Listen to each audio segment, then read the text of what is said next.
Hey guys, it's Pesha Forrest, and today I want to discuss spirituality. Spirituality can be a tough topic to talk about, especially in the climate that we're surrounded in these days. Things like spirituality and religion are somewhat taboo. Believing in God or a God is something that is kind of looked down upon. And I have personally refrained from talking about spirituality or spiritual things on this channel because what I'm trying to do, and my whole goal with this channel, is to help people who have no concept of spirituality or spiritual things, or people who have preconceived, conditioned beliefs about what spirituality is. And there have been a lot of things in news reports and weird cult uprisings around spirituality and meditation that have made people be like, fuck that, fuck organized religion. And I agree with them, fuck organized religion. Organized religion stems from a way to control the masses. And what I'm trying to share is how to get people out of the societal conditioning and control and the programming. And there are so many other religions that people are actually currently invested in that don't have God attached to it. Because religion in and of itself, if you look back at history, was a way to control the masses and to control the population through fear. And we have news programming that does that, and we have marketing that does that, and we have so much societal conditioning and, abusive parents or partners or child abusers who create these fear cycles, and it's just so gross. Then there's so many religions, and when I'm using this term, I'm saying religions because if we're looking at it from a point of fear and mind control that people tap into willingly, watching streaming services, certain entertainment forms are a way of tapping into the fear matrix that is keeping us all down here. So I have personally refrained from talking about spirituality just because it has negative connotations to it. But it is important in the progress of this channel and what I'm sharing with you guys to talk about it and to talk about what it actually means. So, thousands of years ago, where we got these transcripts from Jesus or Buddha or Krishna or any other philosophy, Taoism and all these other things, they only had certain vocabulary they could use to explain what they were experiencing at the time and what quantum physics is now proving. So they use words like spirituality or God or divinity or the divine to express what we're finding out. And let me explain it to you. Quantum physics is proving to us what these people already knew a long time ago, and that they tapped into. A very few people tapped into it, and they were deemed enlightened beings or spiritually awakened people. And we still follow, a lot of people still follow their philosophies, and some have branched out into these gross religions that have caused so much grief and strife and suffering and murder around the world, especially Christianity and the Catholic Church. Holy shit. So, but that was not their main goal. They were enlightened, they were awake, they knew that what we're now proving with science, which is also another religion, another God that we're now worshiping. So, let's get down to it. Let's figure out what quantum physics has to say on what they're proving. They're proving that everything around us, the air that we breathe, the plants, the house that I'm sitting in, this table that I'm filming on currently, every cell in my body, everything is animated from energy, which is from the same source of energy. We all come from the same source, whatever it is. If it was the Big Bang originally, that source of energy that created this entire universe, we all stem from that same source of energy. Everything that is animating, everything that is inanimate to animate is created with the same energy, the same life force.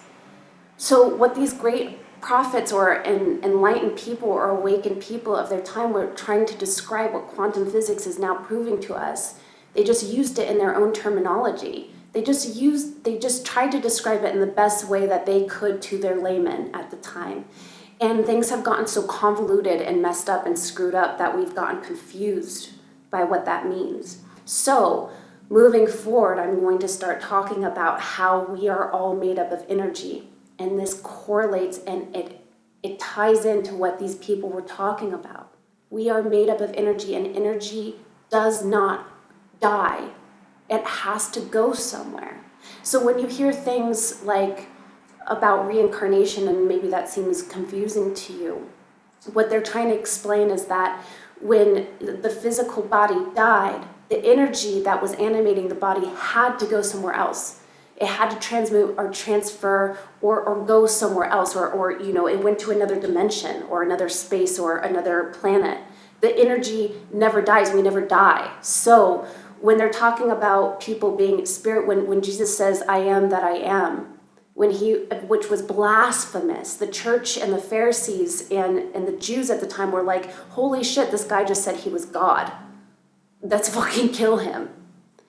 What he was trying to explain is that we all are God. And he was trying to explain it in the terms of his time that fit and with his time that people would be able to understand. And how we can understand it now is that what he was saying is that we all come from the same source of energy. I'm energy and you're energy, and we all come from the same source of energy, so we're all connected. We are not separate. And we live in this material plane, in this material existence where we feel like we are. We feel like we're separate from one another. And this is where you get down and you break it down even further. You go into the concept of ego, your ego mind, creating the illusion of separateness. That's why I was talking about self-love in the beginning, because it's a way to reprogram your thoughts and your mind to get out of the illusion, because we're living in an illusion within an illusion within an illusion. People talk about the cosmic illusion or Maya or the Matrix, and we're living in it. And it can kind of be hard to grasp because everything feels so real, because it is real. This plane of existence has so much weight and so much grounding to it. But we get so caught up in everything that we forget who we are. That we are divine, we are spiritual beings, and we are having a temporary human existence, and that when we're no longer in this body, we go somewhere else. And we either can reincarnate back into this life form, or we go somewhere else. Isn't that crazy? Quantum physics is proving this. Quantum physics is proving what we've known for a very, very long time. What our great prophets and teachers, who we still listen to and still glean knowledge from, were telling us, you have to get out of the fear mindset, love, forgiveness, compassion, understanding, not holding on to resentments, because it's all in your mind. How you perceive reality is what creates your reality. If you see everything as terrible and gross and yucky and gloom and doom, and you're afraid of everything and everything is scary, the world will mirror that back to you, especially by the things that you're tapping into. So one of the ways to tap out of that is to stop watching the news, get off social media, or stop following certain threads or feeds that are keep throwing this back at us. This is all incredibly temporary. Human life is fragile, and it is such a short span of time in comparison to energy being infinite and all-encompassing and forever and always. It never goes anywhere. It never dies. And we all come from the same source of energy. That's why people were talking about God. It was their best way to describe where we all come from. And they didn't have terms like energy. We do now, because that's a label that we put on it. It's all just inherently labels. But some labels make people feel uncomfortable. So people refrain from talking about God. People refrain from talking about spirituality. So, and I did the same thing myself, because I'm trying to get people to understand the concept of reconditioning and reprogramming, because that is the way out. Our thoughts create our reality. The way that we feel about ourselves and others create our reality. If you feel someone's a shitty person, you're putting out the energy that they're a shitty person, they're going to probably be shitty too, because they feel that energy you're putting out towards them. And they're going to be like, ooh, yuck. So it's important. It is important. It is important to practice self-love. It is important to practice kindness. It is incredibly important to practice forgiveness and compassion and understanding for everybody and everything. And that's how the law of karma works. Because You cannot do something bad to somebody else without doing it to yourself as well. Because if you are made of the same thing as they are, it will come back to you. So how do you break karma? How do you break that? How do you break the cycle of reincarnation?